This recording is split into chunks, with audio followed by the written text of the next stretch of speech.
Good evening. This is CTV News for Tuesday, June 14th. I'm Patricia Vallone. And I'm Rochelle Metzger. Glad to have you with us tonight. Well, we are hearing for the first time from a survivor of the Orlando, Florida shooting, as well as the doctors who treated him.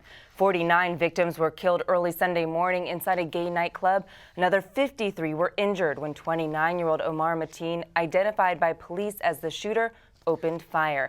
At a news conference today, doctors at the hospital that treated the wounded described patients arriving by the truckloads and ambulance loads. Doctors say 6 massacre victims remain critically ill, 5 are in guarded condition, and 16 patients are stable. A man who survived the attack says he was shot 3 times in the leg and then trampled by club goers as they tried to flee. He says at times the gunman continued to shoot people even after it appeared that he had already killed them.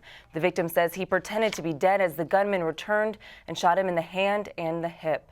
Mateen was eventually shot dead during the ambush. Well, switching gears now to politics, there are currently 9 members on the Prince George's County Council, but that could soon change. They're considering adding 2 more seats. That's right. Denise Douglas is joining us now with more on that and the other issues discussed today.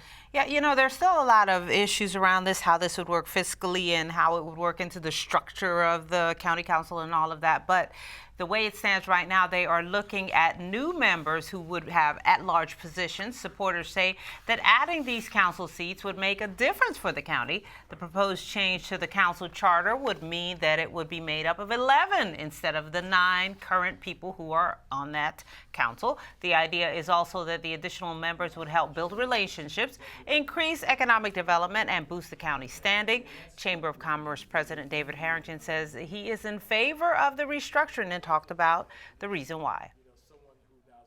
What is the core of economic growth, if you will? It's relationships, right? It's being able to understand the complexity of the issues, being able then to be in spaces where those issues are being discussed, and then represent the county in a way that benefits then the county. So it's a good thing all around for the I think it's a great thing all around. I know it's going to be seen as the skepticism is going to say that, well, this is just self-serving, but this is an elected office. Anyone who seeks these offices, and certainly those who are already on the council would certainly have a leg up. So even though council members are term limited, they could seek a position like this and continue to help and serve the community. A public hearing will be held on this issue on July 12th. Now, it's interesting because this is not the first time this issue has come up. It's been to referendum and residents voted it down before. Yeah, but they're giving it another go. Absolutely. It was presented before and failed, but this time they're possibly looking to see if it will go through this time around. But it must go to referendum once again? Absolutely. In November, it'll be on the ballot. Because it'd be changing if it goes through all the process. Because it changes the charter, yep. Exactly. All right, thanks, Denise. Well, April's primary here in Maryland was not without its share of voting problems. The Maryland Senate Committee held a hearing today in Annapolis to get a feel of what caused them. CTV's Karen Adams was there. The Maryland Education, Health, and Environmental Affairs Committee got a briefing on the problems during April's primary, many of them happening in Baltimore City. The goal here today is to work to prevent the same problems from occurring in November. Qualified folk to do these jobs. Training or lack thereof appears to be behind much of the voting issues in April, primarily in Baltimore City, triggering this exchange between Senator Nathaniel McFadden and Baltimore Elections Chief Armstead Jones. And I hope that we get on top of this for at least the general election and make provisions just in case something like this occurs in the next several months. Senator, we are doing the best that we can to hire the best that we can for a one-day job. Members of Communities United told lawmakers of voters being turned away in Baltimore, polling places opening late, and about feeling the judges were poorly trained. They want a change in leadership.